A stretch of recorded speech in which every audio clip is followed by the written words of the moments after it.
غزہ میں جنگ بندی کا نفاذ ہوتے ہی فلسطینیوں کی شمالی علاقوں میں واپسی شروع، سڑکوں پر گاڑیوں اور پیدل چلنے والوں کی طویل قطاریں، صہیونی فوج معاہدے کے تحت مقررہ یلو لائن تک پیچھے ہٹے گی، حماس کے مسلح جوان سیکورٹی پر تعینات، قیدیوں اور یرغمالیوں کی رہائی اتوار یا پیر کو متوقع، اسرائیل نے 250 فلسطینی قیدیوں کی فہرست جاری کر دی، مروان برغوثی، حسن سلامہ سمیت کئی رہنما کے نام نکال دیے، جنگ بندی کے باوجود اسرائیل کے حملے بھی جاری، 17 فلسطینی شہید، 71 زخمی۔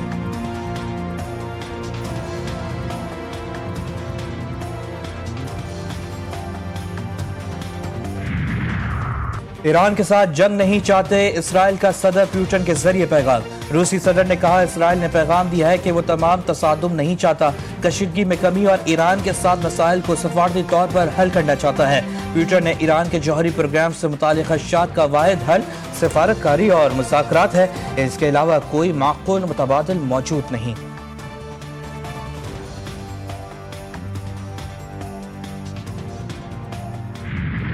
معاہدہ طے پا گیا ہے جس کو امریکی صدر نے باقاعدہ طور پر اعلان کیا ہے۔ اہمیت اور یہ کہنا کہ ہم ہیں اس ملک میں، یہ ثابت کرنے کے لیے ملک کو انتشار کا شکار کرنا، ٹی ایل پی کے ساتھیوں سے میں گزارش کروں گا کہ اس سے باز آ جائیں۔ اگر ہمارے ملک پاکستان کے اندر بعض شر پسند عناصر ابھی تک ملک میں احتجاج کر کے ملک کے امن کو بھی خراب کر رہے ہیں۔ علماء کرام نے غزہ امن معاہدے کو خوش عین قرار دیا، کہا فلسطین سمیت پوری دنیا اس معاہدے پر خوش ہے، انتشار پسند ٹولہ پاکستان میں امن خراب کرنے کی کوشش کر رہا ہے، عوام اسے مسترد کرے۔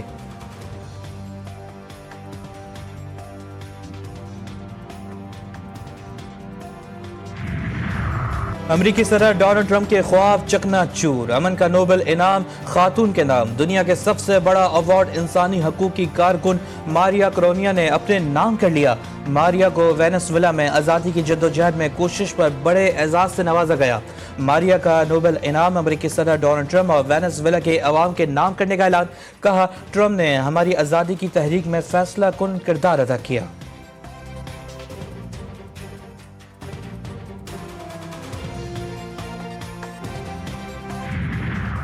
بھارت کا کابل میں اپنا سفارت خانہ دوبارہ کھولنے کا اعلان، وزیر خارجہ جے شنکر نے افغان ہم منصب امیر خان سے ملاقات میں کہا کہ بھارت جلد افغانستان میں اپنے تکنیکی مشن کو سفارت خانی کے سطح تک اپ گریڈ کرے گا۔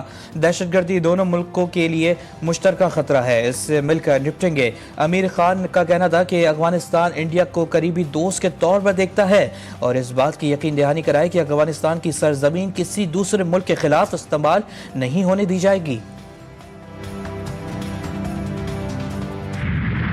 خیبر پختونخوا میں دہشت گردی ہے، اس کے پیچھے یہی سیاسی اور مجرمانہ گٹھ جوڑ ہے۔ پاکستان کی ریاست، اس کی افواج اور اس کے ادارے they will not be bothered by any sort of political distortions اور سیاسی شعبدہ بازی، اور ریاست پاکستان اور اس کے عوام will not and cannot be left to the whims of any single person who is singularly the most responsible person from bringing terrorism back to Pakistan and especially Khyber Pakhtunkhwa۔ Khyber Pakhtunkhwa میں دہشت گردی کے پیچھے سیاسی اور مجرمانہ گٹھ جوڑ، سوچے سمجھے منصوبے کے تحت دہشت گردوں کو جگہ دی گئی، گورننس اور عوامی فلاح بہبود کو جان بوجھ کر کمزور کیا گیا۔ دہشت گردوں اور جرائم پیشہ عناصر کے گٹھ جوڑ کو مکمل مقامی اور سیاسی پشپناہی حاصل ہے۔ کسی فرد واحد کو یہ اختیار نہیں دیا جا سکتا کہ وہ اپنی ذات کے لیے ریاست اور پاکستانی عوام کا سودا کرے۔ D G I S P R کی اہم پریس کانفرنس، سوال کیا کیا آپ کو یہ آواز نہیں آتی کہ دہشت گردوں سے مذاکرات کر لیے جائیں؟ کیا آپ اس نیشنل ایکشن پلان پر عمل کر رہے ہیں؟ کیا ہر مسئلے کا حل بات چیت ہے؟ اگر مسئلے کا حل بات چیت میں تھا تو 6 اور 7 مئی کو بات چیت کیوں نہیں کی؟ عوام یہ کیوں نہیں کہا کہ اگلے دن بات چیت کر لیتے؟ مذاکرات ہی حل ہوتے تو پھر جنگیں کبھی نہیں ہوتی۔ اب سٹیٹس کو نہیں چلے گا۔ جو شخص یا گروہ کسی مجبوری کی وجہ سے یا اپنے فائدے کی وجہ سے خارجیوں کی سہولت کاری کر رہا ہے، اس کو پاس 3 واضح چوائسز ہیں۔ اول کہ وہ خود ان خارجیوں کو